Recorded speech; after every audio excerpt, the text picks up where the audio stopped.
말씀을 함께 나누기 전 우리 믿음의 고백을 주께 올려드리고 또 선포하며 나가도록 하겠습니다. 가슴에 한번 손을 얹고 저를 따라서 한번 고백해 주시면 감사하겠습니다. 나는 하나님을 예배합니다. 오늘 마음을 열고 하나님 말씀을 듣겠습니다. 말씀이 나의 삶의 능력이 될 것입니다. 아멘. 우리 믿음의 고백대로, 선포대로 하나님께서 놀라운 은혜 주실 줄 믿습니다. 나라는 복음성가가 있습니다. 송명희 시인이 쓴 가사에 곡이 붙었는데요. 이 가사의 내용 가운데 이런 내용이 있습니다. 공평하신 하나님이 남이 가진 건 나 없지만 공평하신 하나님이 남이 없는 것 갖게 하셨네. 송명희 시인은 태어나면서부터 이 뇌성마비에 걸려서 장애인의 어려운 삶을 살았습니다. 삶을 살며 자신에게는 다른 사람에게 없는 그런 재물, 건강, 자랑할 것 하나도 없다라고 고백을 하면서도 공평하신 하나님께서 나에게 다른 사람이 없는 것 갖게 하셨고 보게 하셨다, 그 귀한 믿음의 고백을 합니다. 이 송명희 시인의 고백처럼 우리의 하나님의 사랑은 차별하지 않으시는 사랑입니다. 공평하신 사랑이시죠. 가난하고 병들고 없는 자 무시하지 않으시고 또 부자이며 권력이 높은 사람을 더 특별하게 대우하지 않으십니다. 모든 사람을 하나님의 자녀로서 공평하게 사랑해 주십니다.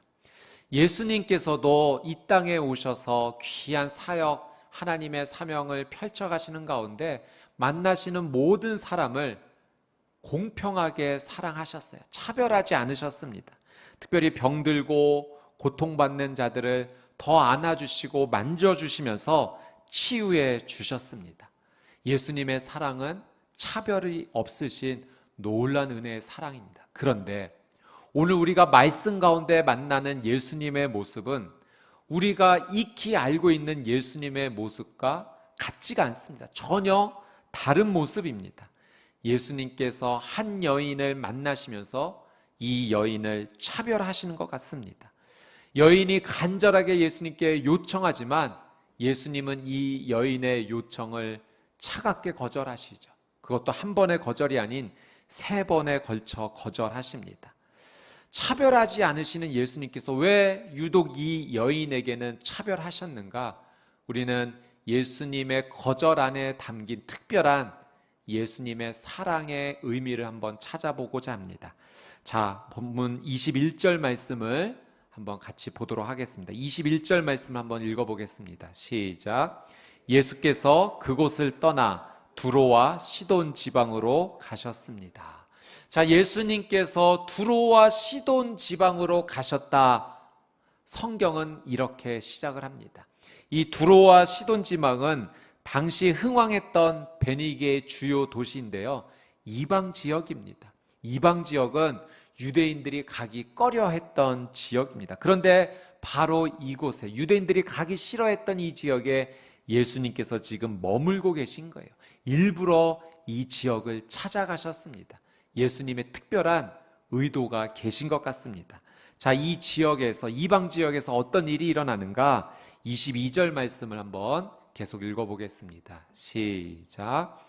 그 지방에 사는 한 가난한 여자가 예수께 와서 울부짖었습니다.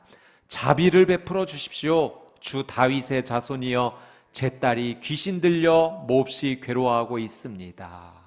자, 한 가난한 여자가 예수님께 와서 울부짖기 시작합니다. 마가복음 7장 26절 말씀해 보니까 이 여인이 수로보니게 출신이다라고 기록하고 있습니다. 수로보니게 출신의 이방 여인입니다. 그러니까 유대인들과 대척점에 서 있었던 한 이방 여인이 예수님 앞에 나와서 지금 울부짖고 있습니다. 그리고 이렇게 외치고 있어요. 주 다윗의 자손이여 라고 지금 이야기를 하고 있습니다. 한 이방 여인이 예수님을 향해서 주 다윗의 자손이요, 주라고 하는 것은 나의 주인이다 라고 하는 고백입니다. 다윗의 자손이여 라고 하는 것은 구약 성경에서 지금 말하고 있는 메시아에 대한 호칭이에요. 한 이방 여인이 예수님을 향해서 당신은 나의 주인이고 그리고 오실 메시아입니다 라는 이야기를 지금 하고 있습니다.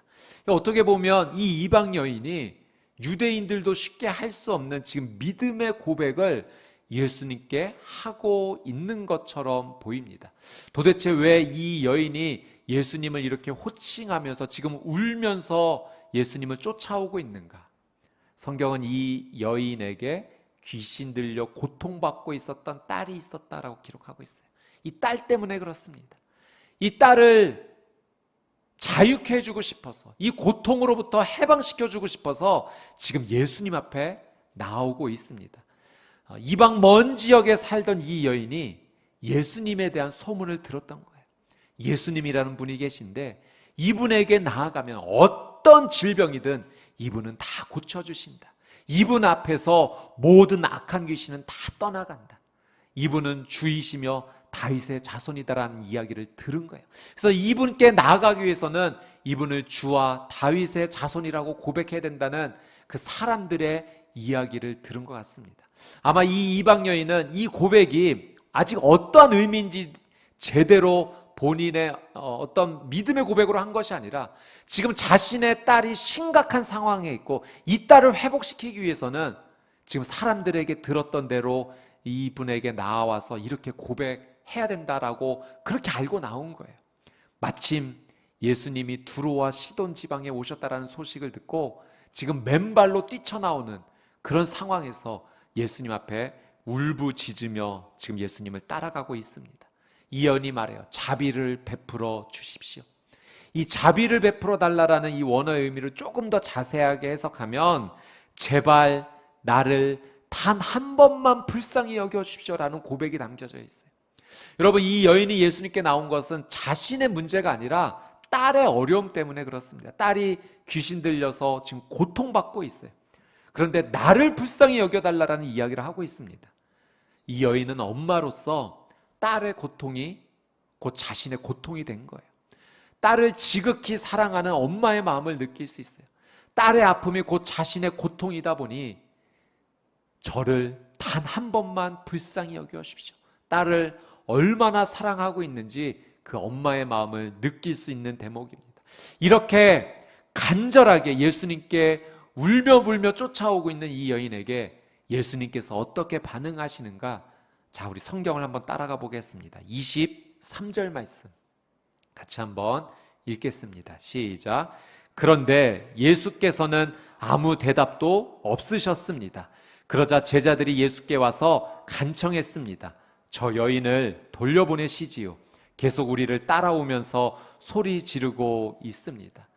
예수님을 쫓아오면서 울며 불며 한 번만, 제발 한 번만 불쌍히 여겨주셔서 우리 딸 고쳐주십시오라고 말하는 이 여인에게 예수님께서 보이신 태도는 놀랍게도 아무 말씀도 없으셨다는 거예요. 23절 말씀해 보니까 예수께서는 아무 대답도 없으셨습니다. 침묵이에요. 아무 말씀도 하지 않으셨어요. 이 여인의 소리가 작아서 예수님이 못 들으셨던 것인가? 그렇지 않습니다. 제자들이 옆에서 보아서도 이 여인의 부르짖음이 거의 절규입니다. 너무나 큰 소리로, 너무나 간절하게, 집요하게 예수님을 쫓아오면서 부르짖는 이 여인, 제자들이 보면서도 딱해 보였던 거예요. 그래서 이 여인을 도와주고 있는 겁니다. 거들고 있어요. 주님, 이 여인의 사정이 너무 딱해 보이는데 이 여인의 소원 들어주시고 돌려보내 주시지요.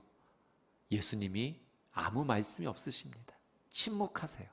예수님의 첫 번째 거절입니다.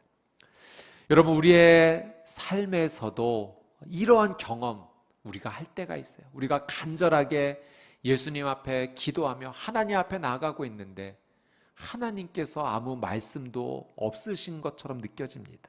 하나님의 침묵이 느껴져요. 나는 이렇게 간절한데, 정말 나는 이렇게 정말 애타게 나가고 있는데 왜 하나님께서 나에게 말씀해 주지 아니하시는가? 하나님의 침묵이 다가올 때는 우리의 삶이 참 답답합니다. 마치 하나님이 내게서 숨어 계시는 것 같습니다. 여러분, 하나님께서 왜 우리의 기도에 침묵하실 때가 있으실까요? 사실 우리는 하나님의 침묵을 온전히 이해하지 못합니다. 만약 하나님께서 내가 지금 너에게 침묵한 이유는 이런 이유 때문이야, 정확하게 우리에게 설명해 주셔도 어쩌면 우리는 그 하나님의 의미를 다 이해하지 못할 수도 있습니다. 저도 하나님 앞에 간절하게 기도하지만 하나님 침묵하시는 것처럼 느껴지면 너무나 답답하죠. 근데 제가 어느 날 이 하나님의 침묵에 대해서 다는 아니지만 이런 의미가 있을 수 있겠구나라고 한번 느꼈던 적이 있어요. 딸이 태어난 지 얼마 되지 않았을 때입니다. 이 아이가 이제 자라면서 이제 엄마 젖을 이제 끊고 이유식으로 넘어가야 되는 때가 왔습니다. 그러니까 엄마 젖을 먹을 때는 뭐 하루에 언제든지 울면서 엄마에게 신호를 보내죠. 그러면 엄마가 젖을 물려주고 이 아이를 이제 평안 가운데 달래줍니다. 밤낮이 없습니다. 이 젖을 이제 수유를 적당하게 잘 끊어야 되는데 한밤중에도 일어나서 아이가 우니까 이 수면 습관이 제대로 들지 않는 거예요. 그래서 하루는 결단하고 이 수유를 끊는 방법이 여러 가지 방법이 있는데 그때 저희 부부가 함께 의논하고 결단했던 것은 이런 방법이었어요. 밤에 좀 울어도 그날 밤만은 이 아이의 요청을 들어주지 말고 그것을 한번 이렇게 좀 멈춰주자라는 그런 의견이었습니다. 그날 밤도 이 아이가 한밤중에 일어나서 울기 시작합니다. 엄마를 찾기 시작해요. 그런데 저희 부부가 그날 두 손을 꼭 잡고 반응하지 말자라고 이렇게 하고 있습니다. 근데 아이가 너무 간절하게 우니까 제가 더 이상 못 봐주고 싶어서 일어나라고 하려면 아내가 손을 꼭 잡습니다. 그리고 아내가 일어나려고 하면 제가 손을 꼭 잡습니다. 그렇게 한참의 시간이 지나고 나서 아이가 지쳐서 다시 잠에 들었습니다. 그 다음 날부터 참 감사하게도 아이가 이제 밤에 깨지 않고 아주 길게 잘 자는 수면 습관이 이제 들게 되었고 이유식으로도 잘 넘어가게 되었죠. 그때의 기억을 이렇게 하게 되면은 아이가 울면서 보채는데 그 아이에게 반응하지 않고 가만히 있는다는 사실이 부모로서 참 괴로웠습니다. 아이가 울고 있는데 당장에 일어서서 이 아이를 안아주고 싶었어요. 아빠 여기 있어, 엄마 여기 있어, 걱정하지 마, 울지 마, 이 아이를 달래주고 싶었습니다. 그런데 이 아이의 울부짖음에 침묵할 수밖에 없었던 이유는 이 아이를 사실은 더 사랑했기 때문에 그래요. 이 아이를 조금 더 성장시켜주고 싶어서 그 침묵의 고통을 지키고 있었던 것입니다. 그때 그 경험을 하면서 제가 느꼈던 것이 하나 있어요. 하나님께서 내 기도에 침묵하실 때 그 의미가 나에게 더 좋은 것을 주시기 위함인지 아니면 나를 더 성장시키기 위함인지 잘은 모르겠지만 이 사실은 분명하구나. 하나님 침묵하고 계시지만 여전히 나를 사랑하고 계시는구나. 하나님께서 응답하시지 않는 것처럼 느껴지지만 하나님께서 나를 방치하시는 것은 아니구나. 하나님이 내 부르짖음에 귀 기울여 듣고 계시는구나. 하나님은 나를 포기하지 않으셨구나. 이 사실은 분명히 알 수 있었습니다. 여러분, 지금 이 말씀 가운데 여인이 울부짖으며 나오지만 예수님 침묵하시죠. 아무 말씀도 하지 않으시죠. 이 여인을 지금 무시하는 것이 아닙니다. 외면하시는 것이 아니에요. 예수님의 이 침묵에는 분명한 예수님의 사랑의 의미와 의도가 담겨져 있습니다. 이 가나안 이방 여인을 믿음으로 이끄시고자 하는 예수님의 또 다른 사랑의 모습입니다. 자, 예수님께서 이 여인에게 이렇게 반응하세요. 24절 말씀 같이 한번 읽겠습니다. 시작. 예수께서 대답하셨습니다. 나는 이스라엘 집에 잃어버린 양들 외에는 보냄을 받지 않았다. 자, 울부짖으며 끝까지 포기하지 않는 이 여인에게 드디어 예수님께서 침묵을 깨고 말씀하세요. 그런데 이 침묵을 깨고 나오신 예수님의 말씀은 예상을 벗어나는 그런 말씀이었어요. 그래, 내가 너의 소원을 들어주마가 아니라 예수님의 말씀은 나는 이스라엘 집에 잃어버린 양들 외에는 보냄을 받지 않았다. 나는 지금 이스라엘 사람들에게만 관심 있지 이방인인 너에게는 나는 관심이 없다라는 어쩌면 침묵보다도 더 차가운 예수님의 말씀이었어요. 그런데 예수님의 이 말씀은요, 사실은 진심이 아닙니다. 본심이 아니에요. 여러분, 예수님께서 정말 이방인에게 관심이 없으셨다면 지금 두로와 시돈 이 지방에 있을 이유가 없어요. 예수님 지금 일부러 찾아오신 거예요. 관심이 있으니까, 어떤 목적이 있으시니까 찾아오신 거예요. 어떤 목적일까요? 지금 이 여인을 만나시기 위해서 일부러 그 먼 거리를 마다하지 않으시고 많은 유대인들이 외면했던 그 땅, 이방인의 땅을 지금 찾아오신 겁니다. 예수님의 본심은 이 여인에게 관심이 있으신 거죠. 그런데 일부러 나는 너에게 관심이 없다 지금 말씀하고 계신 것입니다. 도대체 예수님의 이 거절에는 어떤 의미가 담겨져 있는 것일까요? 자, 예수님의 이 말씀에 여인의 행동이 바뀌기 시작합니다. 25절 말씀 같이 한번 읽어보겠습니다. 시작. 그 여인이 예수 앞에 나와 무릎을 꿇고 말했습니다.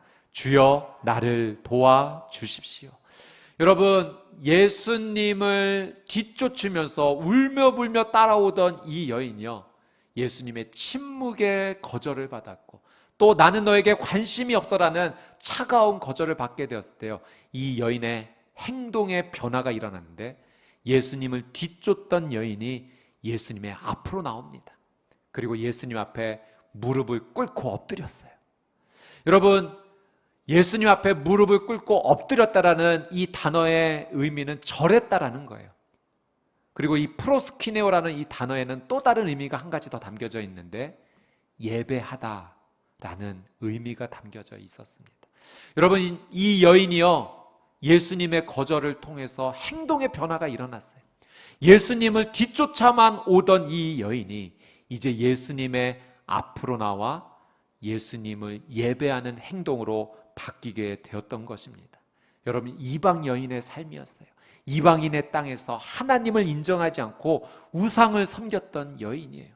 이 여인이 자신의 아픈 딸 때문에 어떻게든 이 딸을 고쳐주고 싶어서 예수님에 대한 소문을 들었을 때 그분은 주이셔, 그분은 다윗의 자손이야, 그 이야기를 듣고 그 의미가 어떤 의미인지도 모르고 내 딸을 고쳐줄 수만 있다면 내가 무슨 말을 못하겠는가, 주 다윗의 자손이여 저를 불쌍히 여겨주십시오라고 고백하며 나왔던 이 여인, 예수님께서 이 한 이방 여인의 삶을 지금 예배자의 삶으로 이끌어내고 있는 것입니다. 여러분, 오늘 이 말씀을 통해서 오늘 우리의 삶 가운데 질문할 것이 있어요. 나는 하나님 앞에 온전한 예배자인가? 아니면 혹시 나는 예수님의 뒤만 쫓아다니면서 저 이것 좀 도와주세요, 이것 좀 도와주세요, 그렇게 쫓아만 가고 있는 인생으로 머물고 있진 않는가? 이 말씀 앞에 우리의 믿음의 삶을 한번 비춰보아야 됩니다. 하나님께서는 오늘 나에게 질문하고 계세요. 온전한 예배자로 살고 있는가? 여러분, 우리의 삶은 그냥 하나님을 쫓아만 가는 인생이 아니라 하나님 앞에 나와 엎드려 절하며 주님을 경외하고 경배하는 온전한 예배자의 삶이 되어야 될 줄 믿습니다. 여러분, 하나님께서 우리에게 원하시는 것은 인격적인 사랑의 관계를 원하세요. 그저 우리의 소원 몇 가지 들어주시고 그저 우리가 하나님께만 그렇게 열광하는 그런 사이의 관계가 아니라 아버지와 자녀로서 맺어지는 그 인격적인 사랑의 관계를 원하세요. 그 인격적인 사랑의 관계가 맺어지는 자리가 바로 예배의 자리입니다. 이 예배 자리를 통해서 하나님은 우리를 향해 지금 두 팔 벌려 기다리고 계신 거예요. 그 사랑하는 자녀를 품에 안아주고 싶어서 하나님께서 아버지로서 기다리고 계십니다. 여러분, 우리는 이 예배를 통해서 하나님 앞에 달려나가야 돼요. 자녀로서 하나님의 품에 온전히 안겨야 됩니다. 여러분, 아버지와 어린 자녀가 많이 길을 걷다가 이 어린 자녀가 진흙탕에 빠져서 그 어려움에 처하게 됐다면 아버지가 어떻게 할까요? 가만히 있을까요? 나는 지금 깨끗한 옷을 입고 있으니, 나는 지금 하얀 와이셔츠를 입고 있으니 더러워지면 안 돼, 흙탕물 튀면 안 되지, 내버려 둘까요? 아니에요. 아버지는 달려나가서 흙탕물에 엎어진 그 자녀를 품에 안고 구해줄 겁니다. 여러분, 우리가 죄인으로서 아버지 앞에 나가 달려가게 될 때 아버지는 우리의 있는 모습 그대로 받아주세요. 받아주실 뿐만 아니라 우리를 깨끗하게 해주실 수 있는 분이 바로 우리 아버지 하나님이신 줄 믿습니다. 여러분, 우리는 하나님과의 사랑의 관계를 다시 회복해야 돼요. 지금 예수님께서는 이 가나안 여인을 예배자의 삶으로 지금 이끌어가고 계세요. 그냥 소원 하나 들어주고 끝마치는 인생이 아니라 너의 인생은 다시 하나님 앞에 예배하는 인생으로 나와야 된다. 이 여인을 붙잡고 지금 안아주고 있는 것입니다. 사랑하는 여러분, 저와 여러분의 삶이 그저 하나님 뒤만 쫓아가는 인생이 아니라 하나님 앞에 나와 하나님과 그 사랑의 관계를 회복하는 온전한 예배자가 되신 우리 수원 온누리교회 성도님들이 되시기를 주님의 이름으로 축복합니다. 자, 이 여인, 예수님 앞으로 나와 엎드려 예배하는 이 여인에게 예수님께서 이렇게 말씀하세요. 자, 26절 말씀 같이 한번 말씀을 읽겠습니다. 시작. 예수께서 대답하셨습니다. 자녀들의 빵을 가져다 개들에게 던져주는 것은 옳지 않다. 여러분, 예수님 앞에 나와 이제는 엎드리며 절을 하며 예배하는 이 여인에게요, 예수님께서 상상하지도 못하는 말씀을 하세요. 유대인은 자녀고 이방인 너희들은 개와 같은 존재다. 자녀에게 줄 빵을, 자녀에게 줄 은혜를 개와 같은 너에게는 줄 수 없다. 이 말씀이 정말 예수님의 말씀 맞는가? 의심이 될 정도입니다. 당시 유대인들은 이방인들을 구원받지 못할 존재로 여겼죠. 그래서 동물과 같은, 개와 같은 존재로 여겼던 겁니다. 그런데 그 차별을 마음을 가지고 있는 유대인처럼 지금 예수님이 말씀하신다니 도저히 믿겨지지 않습니다. 예수님의 이 말씀은 거절을 넘어서서 모욕과 같이 느껴지는 표현입니다. 그러나 예수님은 이 거절 가운데도 사실은 놀라운 사랑의 의도를 담고 계셨던 거예요. 예수님의 이 차가운 모욕과도 같은 이 거절 앞에 여인이 이렇게 말합니다. 27절 말씀 같이 한번 읽겠습니다. 시작. 그 여인이 말했습니다. 그렇습니다, 주여. 하지만 개들도 주인의 상에서 떨어지는 부스러기는 먹습니다. 여러분, 내가 만약 지금 이 여인의 모습이었고 예수님께로부터 이런 대답을 들었다면 그 엎드렸던, 절했던 그 자리에서 일어설만 하지 않습니까?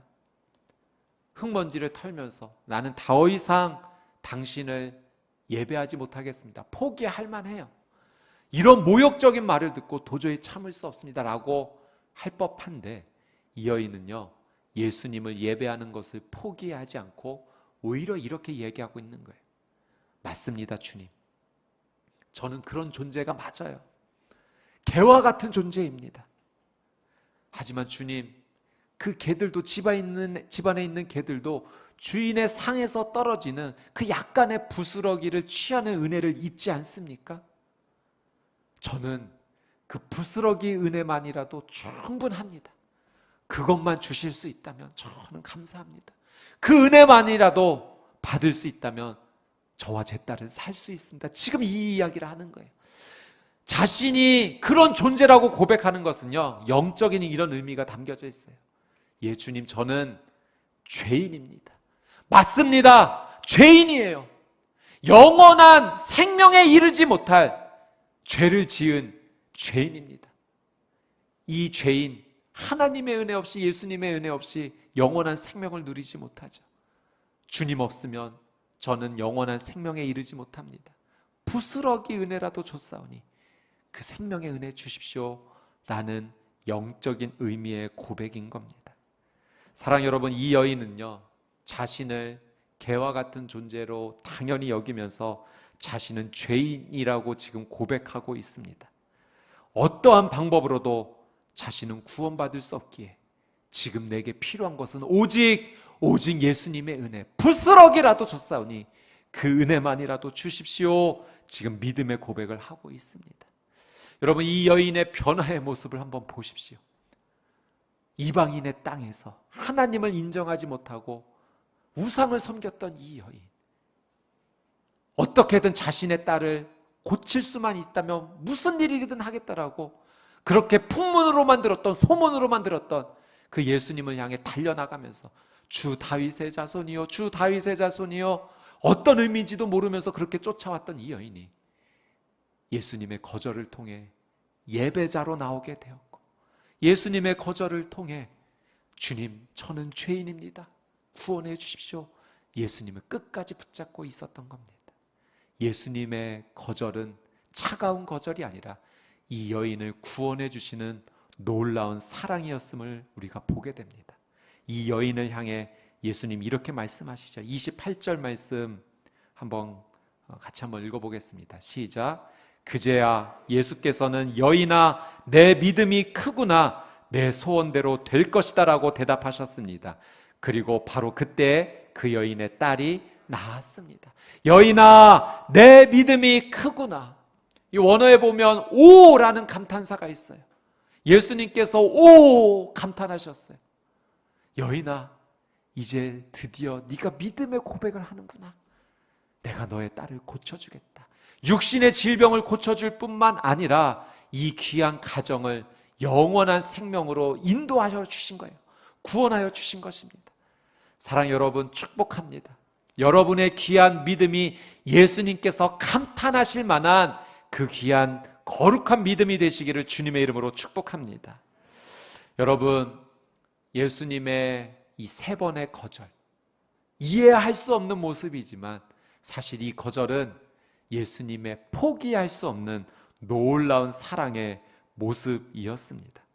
예수님은 이 여인을 거절하신 것이 아니라 내가 너를 끝까지 사랑한다라고 말씀하셨던 거예요. 그리고 이 거절을 통해 놀라운 삶으로, 예배자로, 죄를 고백하는 자로 인도하여 주셨습니다. 포기하지 않는 예수님의 사랑이 이 여인을 살린 겁니다. 여러분, 이 여인도요, 포기하지 않는 사랑을 가지고 사실은 예수님 앞에 나왔어요. 그 어미의 심정, 엄마의 마음, 사랑하는 딸을 포기할 수 없는, 무슨 일을 해서라도 내 딸을 살릴 수만 있다면 나는 어떤 일을 하겠다라는 그 엄마의 포기하지 못하는 심정으로 지금 예수님 앞에 달려나왔어요.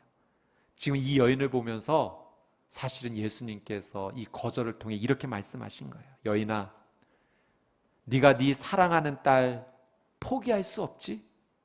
어떤 어려움이 있어도 엄마로서 절대 포기할 수 없지? 그래서 부스럭이라도 지푸라기라도 붙잡는 심정으로 나온 것이지? 그래, 그와 같이 나도 너를 포기할 수 없단다. 내가 너를 정말로 사랑한단다. 네가 네 자녀 포기하지 못하는 것처럼 나도 너를 절대 포기할 수 없단다. 나는 너를 살릴 거야. 반드시 살릴 거야. 너를 구원의 삶으로 나는 인도할 거야. 지금 예수님께서 일부러 이 이방 지역으로 찾아오셔서 이 여인을 만나주시며 그 놀라운 사랑을 고백해 주신 것입니다. 여러분, 포기할 수 없는 이 사랑이 한 생명을 살리는 줄 믿습니다. 여러분, 포기할 수 없는 사랑이 정말 위대한 기적, 생명의 시작이 된다는 사실을 짧은 영상을 통해서 잠깐 한번 나누고자 합니다. 우리 현장에서는 이 자리에서 그 영상을 보시고요.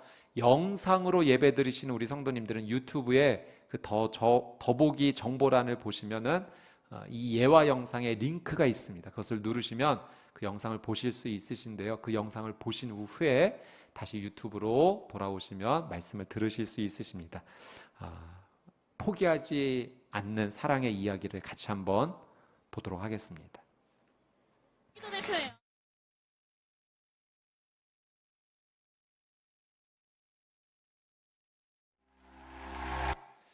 우리 박모세 군은 태중에서 사형 선고를 받았던 아이였습니다. 대뇌의 70%, 손해의 90%를 절단할 수밖에 없었던 그 상황, 심각한 장애를 가졌어야 됐고 살 가망이 없다라고 여겨졌었는데, 그런데 포기하지 않는 그 엄마의 사랑이 있었어요. 어떤 모습이라도 좋으니까 내 곁에만 살아 있어다오, 그렇게 포기하지 않는 사랑으로 기도했고 포기하지는 않는 믿음으로 지켜주었습니다. 여러분, 한 사람이 살 수 있었던 것에 이 놀라운 사랑이 있었던 거죠.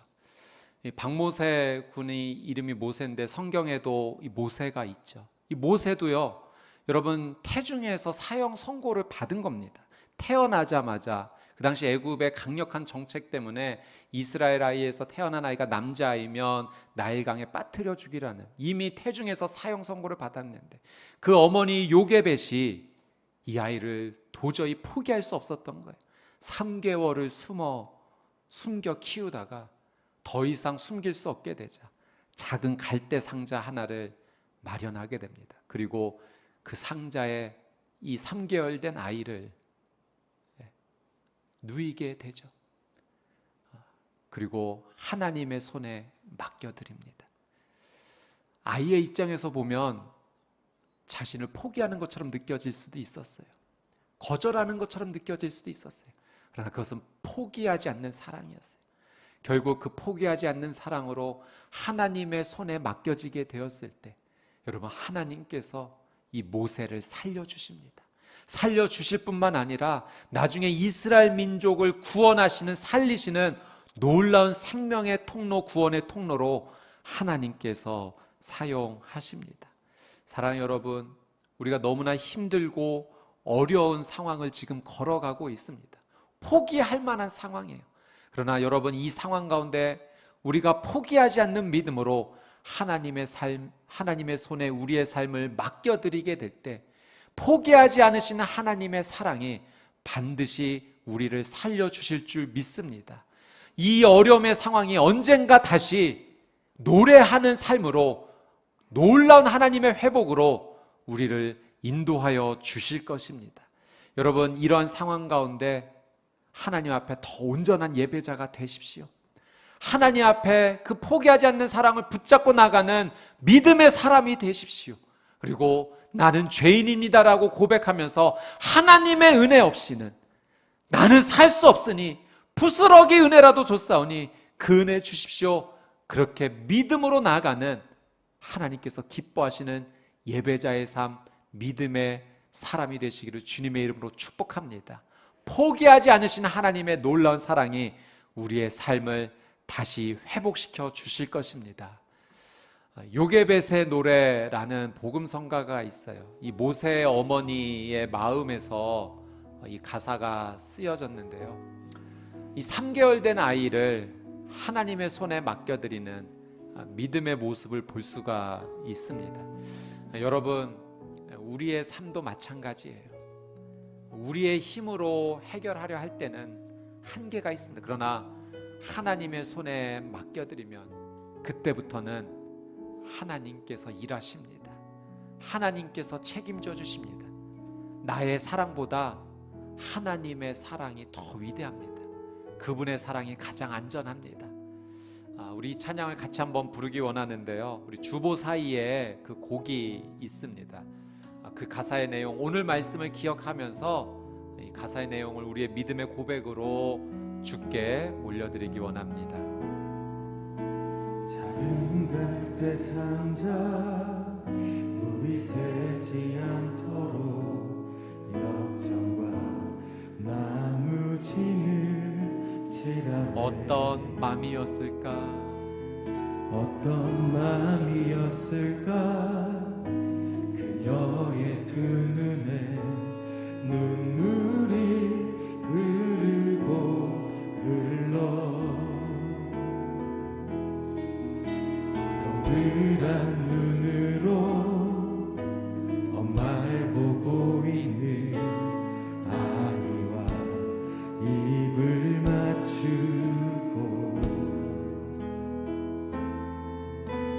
상자를 덮고 강가에 띄우며 간절히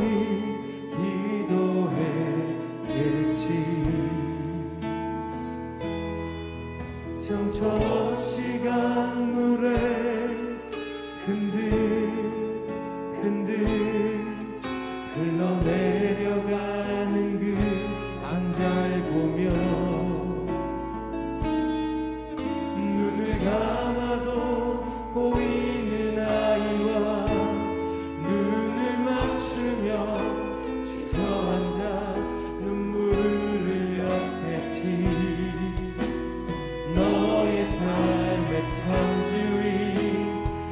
너의 전부모이신 하나님 그 손에 너의 삶을 맡긴다. 너의 삶의 참주인 너를 이끄시는 주 하나님 그 손에 너의 삶을 드린다. 너의 삶의 참주인 너의 전부모이신 하나님 그 손에 너의 삶을 맡긴다. 너의 삶의 참주인 너를 이끄시는 주 하나님 그 손에 너의 삶을 드린다. 여러분 이 시간 같이 한번 믿음으로 주 앞에 기도하기 원합니다. 여러분 하나님 손에 맡겨야 살 수 있습니다. 하나님 손에 드릴 때 그때서야 비로소 생명의 역사가 시작이 됩니다. 여러분 이 시간 같이 한번 기도하며 나아갈 때 하나님 나의 삶을 주님께 맡깁니다. 하나님 우리의 가정을 주님의 손에 맡깁니다. 우리의 자녀를 주님의 손에 맡깁니다. 주님 살려주십시오. 포기하지 않는 사랑으로 이끄시는 생명의 놀라운 하나님의 역사가 우리의 가정 가운데 우리의 자녀 가운데 내 개인의 삶 가운데 일어나게 하여 주시옵소서. 하나님의 손에 맡기며 우리 시간 주여 한번 외치고 동성으로 함께 기도하겠습니다. 주여 거룩하신 아버지 하나님 아버지 앞에 달려나갑니다. 나의 아버지 하나님 앞에 달려나갑니다. 하나님의 손에 맡깁니다.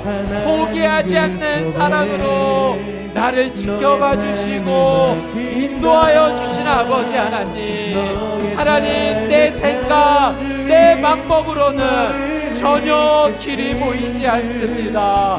믿음으로 하나님의 손에 올려드립니다. 우리의 가정을 책임져 주십시오. 하나님 우리의 가정을 회복시켜 주십시오. 우리의 자녀를 주의 손에 맡겨드립니다. 하나님 이 어려움에서 이 고통에서 하나님 치유받고 회복될 수 있도록 하나님 은혜를 더하여 주시옵소서. 하나님의 그 놀라운 은혜만이 나를 살려주실 수 있으심을 믿습니다. 우리 계속해서 한 번 더 기도하며 나아갈 때 하나님 오늘 말씀을 통해 믿음으로 주 앞에 고백하며 나아가오니 하나님 온전한 예배자가 되게 하여 주시옵소서. 하나님 입술로만 예수님 뒤를 쫓아가는 인생이 아니라 예수님 앞으로 나와 온 마음과 뜻과 힘을 다해 주를 경외하는 경배하는 엎드려 절하는 거룩한 예배자가 되게 하여 주시옵소서. 하나님 우리 수원 온누리교회가 거룩한 예배자의 모임이 되게 하여 주시옵소서. 우리의 가정과 우리의 자녀들이 거룩한 예배 가정 공동체로 일어서게 하여 주시옵소서. 우리 두 손을 들고 주여 한번 외치고 동성으로 기도합시다. 주여 아버지 하나님 오늘 말씀을 붙잡고 기도합니다. 거룩한 예배자로 다시 일어서게 하여 주시옵소서. 하나님 예배드리기 어려운 상황이지만 어떤 자리에 있던 어떠한 모습이든 거룩한 하나님 앞에 예배자로 다시 세워지게 하여 주시옵소서. 예수님 뒤만 쫓아가는 인생이 아닌 예수님 앞으로 달려나와 엎드려 절하며 예배할 수 있는 그 거룩한 인생을 살게 하여 주시옵소서. 우리의 교회가 거룩한 예배 공동체 되기 원합니다. 우리의 가정이 우리의 자녀가 다음 세대가 거룩한 예배 공동체 되게 하여 주시옵소서. 성령님의 그 놀라운 인도하심 주님이 온전히 임하게 하여 주시옵소서. 너의 삶을 드린다. 우리 마지막으로 한 번 더 간절히 기도하며 나아갑시다. 포기하지 않는 사랑으로 사랑하는 딸을 위해 예수님 앞에 달려나왔던 그 가난안 여인처럼 간절하게 기도합시다. 우리 수원 온누리교회 우리 환우 성도님들 계십니다. 주님, 자비와 은혜를 베풀어 주셔서 이 병으로부터 노임을 받아 하나님 앞에 온전한 생명의 기쁨을 누리게 하여 주시옵소서. 이외에도 우리의 중보자들, 우리의 가족, 우리의 자녀 주 앞에 올려드리며 또 내 삶의 아픔을 주 앞에 이 시간 믿음으로 안수하며 기도하며 나아갑시다. 자유케 되게 하여 주시옵소서. 주님만이 나를 치유해 주실 수 있으십니다. 우리 이 시간 치유와 회복을 위해 두 손을 들고 주여 한번 외치고 동성으로 함께 기도합시다. 주여, 아버지 하나님, 두 손을 들고 안수하며 기도하며 나아갑니다. 김명자 성도님, 김종만 성도님, 김대성 집사님, 정판석 권사님, 김성열 성도님, 김성진 성도님, 김정식 성도님, 김영배 집사님, 주의 자녀 은성이, 김용숙 성도님, 김태규 성도님, 김병숙 성도님, 김효섭 성도님, 박용호 성도님, 박예나 성도님, 박정은 성도님, 방희준 성도님, 손유진 집사님, 안용주 집사님, 이경은 성도님, 이상희 집사님, 박정혜 성도님, 이정경 집사님, 성철 성도님, 이정현 성도님, 이무영 성도님, 이지환 성도님, 임치로 집사님, 전정호 성도님, 정하경 장로님, 권득한 장로님, 정성노 성도님, 조경환 성도님, 박명자 성도님, 조혜령 성도님, 차재정 성도님, 최보출 권사님, 최용덕 성도님, 황현성 성도님, 홍사영 장로님, 주여 자비와 은혜를 베풀어 주셔서 하나님 진정으로 노임을 받게 하시고 놀라운 주의 은혜를 누리게 하여 주시옵소서. 너의 참 부모이신 하나님 그 손에 너의 삶을 맡긴 너의 삶의 너의 참주인 삶의 참 너를 이끄시는 주 이끄시는 하나님 그 손에 하나님 그 오 손에 주님 너의 삶을 너의 삶의 참주인 너의 삶의 우리 함께 참주인 자리에 일어나셔서 찬양하며 주님 앞에 나아가겠습니다. 하나님 그 손에 너의 삶을 맡긴 너의 삶의 참주인 너의 삶의 참주인 너를 이끄시는 주 하나님 그 손에 너의 삶을 드린다. 너의 삶의 참주인 너의 참 부모이신 하나님 그 손에 너의 삶을 맡긴다. 너의 삶의 참주인 너를 이끄시는 주 하나님 그 손에 너의 삶을 드린다. 하나님 아버지, 나의 앞날이 주님의 손에 있음을 다시 한번 말씀을 통하여서 우리에게 일깨워 주시니 감사를 드립니다. 하나님, 오늘도 주님을 따르는 이유가 무엇인지를 다시 한번 말씀을 통하여서 질문을 가지고 하나님 앞에 서는 예배자들의 마음 가운데에 하나님의 자비하심으로 하나님의 긍휼과 은혜로 덮어 주시옵소서. 스로보니게 여인처럼 나의 자존심도 하나님의 말씀 안에 내려놓고 겸손함으로 주님 앞에 간구하는 예배자가 되기를 원합니다. 나의 한계를 인정할 수 있도록 도와주시옵소서. 주님께서 주시는 말씀 붙잡고 참된 그리스도인으로 살아갈 수 있는 이 한 주간이 될 수 있도록 주님 우리들의 삶을 붙잡아 주시고 우리들의 생각을 붙잡아 주시고 우리들의 결정 가운데에 하나님의 말씀이 그러하시면 그 말씀을 따라 순종할 수 있는 우리들의 믿음이 될 수 있도록 은혜 베풀어 주시옵소서. 한 주간 하나님께서 주신 은혜에 감사하여 드리는 작은 정성을 기뻐 받으시며 이 물질이 주님의 복음 사역 가운데에 온전히 사용될 수 있도록 축복하여 주시옵소서. 이제는 우리 구주 예수 그리스도의 은혜와 하나님 아버지의 한결같으신 사랑하심과 성령의 교제케 하시며 교통케 하시는 역사와 은총이 주님의 사랑 절대 나를 포기하지 않습니다. 이 말씀 붙잡고 오늘 예배당과 또한 영상으로 하나님 앞에 간절히 예배를 드리는 사랑하는 모든 성도님들의 생각과 결정 가운데에 우리의 모든 발걸음 위에 한국교회와 온누리교회와 오늘도 세계 열방에서 복음을 전하시는 선교사님과 멀리 아프간 땅에서 하나님의 긍휼과 자비를 간절히 간구하는 하나님의 자녀들과 그 백성 가운데에 이제로부터 영원토록 함께하여 주시기를 간절히 축원하옵나이다. 아멘. 살아계신 하나님을 찬양합니다. 살아계신 주 나의 참된 소망 걱정이지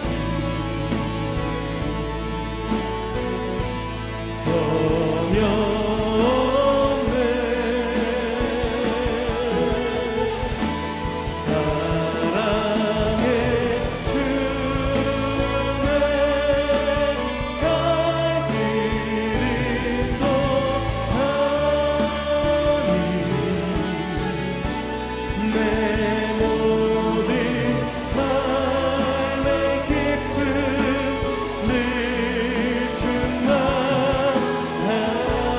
할렐루야. 우리의 예배를 받으신 하나님께 영광의 박수를 올려드립니다.